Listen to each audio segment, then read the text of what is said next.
Hey everyone, it's Andre Luck. I'm here to share my video for this week. We're going to talk about growing and expanding current accounts. So in the past two videos, we talked about building a brand so that people remember you and that they want to come to you when they move in market. And then we talked about now that they're in market, how do we make sure that we get them to have a meeting with our sales team, get them in the pipeline and close the sale. Now we're going to talk about what happens after the sale and how you build a strong program around that to make sure that you're retaining the accounts at a high level and that you're getting them to spend more money with you, so you have greater lifetime value out of those accounts and you're just more profitable as a business. So a lot of times our efforts stop once we make the sale and we don't focus on how we're going to renew them, and we spend so much time trying to get new business. So we want to talk about how we build programs to make sure that that they're going to stay with us long term, they're going to refer more business to you, and they're going to continue to grow. So in sports, why it matters so much, it costs so much to go get new business. You invest all this money in a sales team, you invest all this money in trying to get new reps and everything like that, it becomes very costly when you're trying to acquire new business, where if you could just focus on getting your current accounts back or getting more money out of them or getting them to spend more with you, that could be more profitable for you and you get more success with less effort and less resources that you have to spend.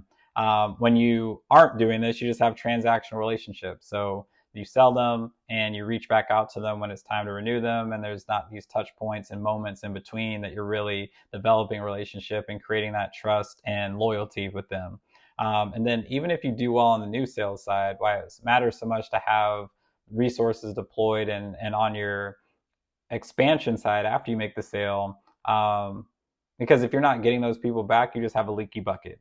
And so you may do a really good job in new sales, but have all these people who aren't coming back from you. It doesn't matter. You're looking to grow. You're not trying to sustain. You're not trying to lose business. You're trying to grow. So you want to do well in new sales, and you want to make sure that you're getting back your current base and getting more out of them as well. So we'll talk about what that looks like. So in sports, that means, the expansion piece is the retention. So making sure that you get them back year over year. It's, upselling them into other products. So if they have season tickets, how do you get them to spend more, get more season tickets or get better seats, and justifying that with a business outcome or a use case? How do you get them to cross-sell in other products? So get them to purchase a suite.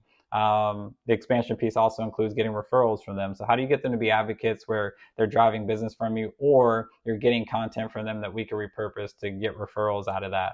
And then the last piece is just measuring success. So what's the ROI? What's the objectives that they're looking to achieve? Why did they purchase the tickets? And how do we ensure that they have those outcomes early, but then also throughout the program that they're seeing success? So where we typically mess up, and I'm talking to myself here because I made a lot of these mistakes and things I would go back and do different as a younger leader. A lot of times we look at, all right, we made the sale, now it's services job. So we did our thing on the new sales side, go get them, go retain them, but we don't really put the effort on the sales side to help out with that. We don't invest dollars on the marketing side to help support that either. We kind of just like, all right, you manage your accounts and you kind of be your own salesperson, your own marketer as a service rep, but we definitely should provide support because we put so much support and effort into trying to attract new people, which makes sense. We got to continue to grow. But if we don't invest the dollars we need to over here on the current clients, it doesn't matter how much we spend and how much work we do on the new sales side, because we're just continuing to lose money out of our most loyal people who would spend more and get more business from us, or for us. So we want to make sure that we're putting the right efforts there. A lot of times we focus on like the perks and benefits of the tickets, and I talk about this a lot and less about the outcomes. So they're not spending $500,000 with you to get field passes or to go on an away trip with a team. If they have that much money, they can do that themselves and they could just buy that themselves. They're not buying the tickets. They're buying it because they see, all right, if I spend $500,000 in a suite or tickets, I'm going to get back $5 million in business because I'm going to bring my accounts out and I'm going to get a 10x ROI on my spend. So it was actually funny. I was talking to a lady today. She's in real estate and she has season tickets, and she knew I work in sports. So she was talking, I was like, oh, you should find ways to get more out of your account rep. Like, especially like the team's not playing well, they could probably give more. It's like, well, what do I ask for? I'm like, ask for passes to like go down the field or go down the court. And she's like, well, what's that going to do for me? Like, I don't really care about that. Like, I'm a fan, but not like that. I was like, no, use it for one of your clients. So, and then you see the light bulb going off in her head and she's like, oh, wow, I didn't think about that. So just imagine if you're in real estate and you have a client or you have a potential buyer that you're working with, and you take them down the field, they bring their kids and someone comes in and signs their ball and they get to meet the players and take pictures. Like, you have that client locked in for life. So looking at it from a business perspective, not just the perks and benefits that come with the tickets from a fan perspective. If you're a fan, that's great, but from a business perspective, there's different ways that you could use it. So we don't always highlight that. We don't tell that story. And obviously, this is someone who's been a season ticket holder for a long time and didn't even think that the ways that they could do it. So don't assume that they know. Like, we got to take it that extra step and educate them on that. Or we also mess up. We just kind of do ad hoc touch points throughout the year, or we have these sprints or these panic moments. Like, oh man, like our season ticket holders aren't showing up. Like, we got to call them all and make sure they come to the next homestand. If you map it out, and I'll talk through what that looks like here in a second, like build that all out, have a rhythm to what you're looking to do in your touch points to make sure that this is already built in and you're measuring when usage is going down, what we're doing. And you already have touch points built in to check in with your accounts on a regular basis and consistent basis, especially your B2B ones, because things change in the business world so quickly.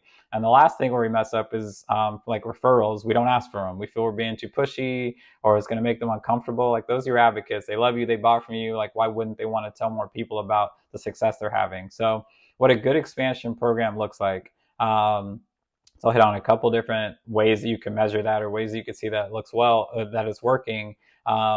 Identifying ROI or business impact early. And so what that means is there's a use case of why someone has tickets.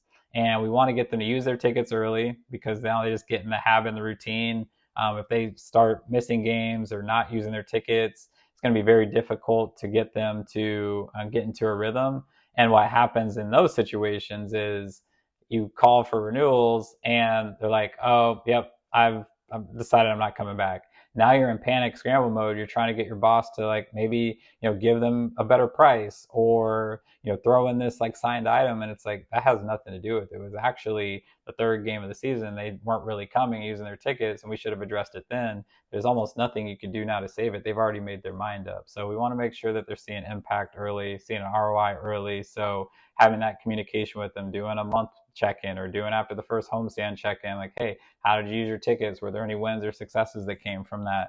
And how we could build off that and create more of that throughout the season, so that they're seeing multiple wins and a lot of successes versus hoping that that happens.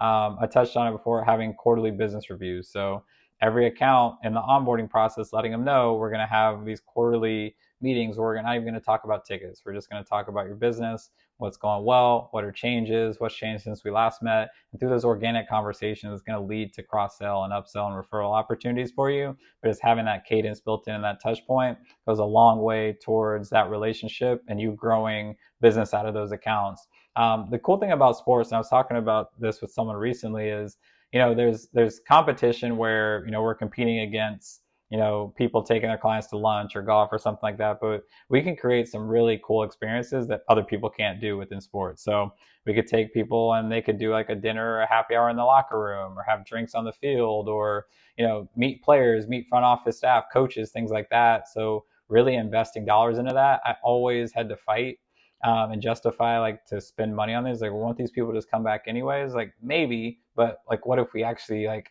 went above and beyond and made sure they had such a great experience? They want to tell more people, they want to spend more with us, and just that, those organic marketing that we're getting, that brand affinity we're getting from them, they're going to go tell more people, and that's going to bring us back more business. So you could measure this in some way of just like, how many referrals are coming in, or how much, our sales are just going up in general. But I'd say take a few dollars off of like what you're doing on the new sales side, and pour it and test it out on your current accounts and just see what comes of it, and you'll probably see a positive return on the back end. We want to make it really easy in our expansion program to get referrals. So for us, it's every time we have an event, or every time we have an opportunity where we could capture content, like make sure your brand team, your content teams they're collecting videos, they're getting testimonials, they're meeting with people. And now we can repurpose that from a marketing standpoint. We can repurpose that from a one-to-one standpoint, as salespeople, as service people, and leverage that to get people to come to us and come inbound to us. We can create an actual referral program. So, for me, what I saw really work in a referral program was like having an immediate incentive. Not something they had to wait for down the road, or they are eligible for something like, you give me a referral, I'll give you this. So having a program where they see that immediate impact, that immediate incentive will justify or make them more incentivized to give you referrals. When they have people that are using their tickets, go out and meet them, go down in their seats and meet their guests. If they gave their tickets to somebody, like, go meet those people. Those turn into ready-made referrals for you. I touched on before, we just got to ask. So that's one thing we just need to do, is just ask for the referral. That can go a long way. I remember I had a trainer when I was a rep, and we did this whole program around referrals. And really all he said was like, you just have to ask and make it simple for them, because they're already advocates for you. So we complicate it. We try and, come up with this like perfect verbiage on how we're going to say it. Just ask them. And if they say no, they say no, but they're not going to be upset, that because in their business, they're looking for referrals too. If anything, they'll appreciate it from a B2B standpoint. The last thing, we gotta measure those referrals too. So putting maybe a field in your CRM where it shows that, here's how many referrals I've gotten from each of my different clients. So, we could look and say, all right, there's these B2B accounts and they've given me 10 referrals, where these B2B accounts have given me 0. Like, what's the difference between the two? And do I just need to just ask from these accounts? Those are things that could help. Other ways that your expansion program could be successful, I touched on, it was just marketing to your current account. So not necessarily marketing more sales opportunities. Like, there's opportunities to do that, but it's really more educational content. We do so much education on the prospecting side if we're doing it right, and trying to attract people. Like, that should continue post when they purchase. Like, it's not like they're done and they're educated now. Like, we have to continue to remind them of ways that they could use their tickets, value that we could bring to them, how others are seeing success, and telling those wins and testimonials like we did to attract them as a new prospect. Keep that going, because we have to resell them. Once we get them, past 3 or 4 years, they're pretty locked in, but we got to get them to that point where they're still seeing value. They're continuing to think of ways that they can use it, because it's still new to them. They're kind of like a new account still. So working with your marketing team to market to those accounts. Other ways we could see success in our expansion program, using AI and automation. And so for that, there's so many like administrative tasks that reps do, especially on the service side. You're having to send communication out, you're having to check in with your accounts, everything like that. A lot of that stuff could be automated, or you could have AI do that on your behalf, or send communication on behalf of the staff so they could spend more time with their higher dollar accounts, with their high risk accounts, going out and meeting with people and having these conversations. I was actually at the conference I was at today. There was a president of a local university where she said, we are making our university AI first, and we're teaching students, and students start next week. Like, they're all going to learn and have some element of AI in their education. There was one of the AI teachers is there. So I think that's great that we're learning that early, because that's just going to be commonplace in the next 3 to 5 years. So the sooner we can adopt it, and that means we have to, bring in consultants, or we have to invest some time and resources on the front end to do it.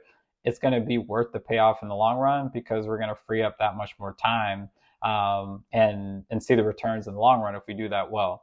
So using AI, and lastly, just measuring the right metrics. So looking at our net revenue retention. So let's say we had $1 million out of a book of business, like how much of that came back, and how much of that did we grow? So not just your renewal percentage, but like how much are we growing, getting back from our current accounts, and like how well is this program working with our current accounts? How well are they using their tickets? So what's the usage rate? And measuring like what's the rate where people start to drop off, and are we getting them above that? How many referrals are we getting, like we talked about? How long does it take for them to see success and see value? So measure what value looks like to them, and like, did it take 30 days? Did it take 3 months? Like, measuring that and seeing, how do we speed that up? How do we make sure they're seeing success early in the program so it becomes a habit, and then by the time renewals come around, they haven't already made their decision to renew. They want to do more with us because they're seeing that much success out of our program. So 3 things you could do today, just to make your expansion program better if you're not already doing these things. The first one, map out the entire journey from when you prospect an account to when you sell them, to what's going to happen afterwards, to you renew them again, and like what happens post that. Like, map that all out. It'll help you in 2 ways, because when you inherit an account, you already know the touch points, everything like that you need to do, but it'll also help you better sell them, because you can map out and tell them, here's what the next year is going to look like. A lot of times you sell someone, like, all right, look out for an email from your rep. They're going to introduce themselves and they'll tell you how to use their tickets,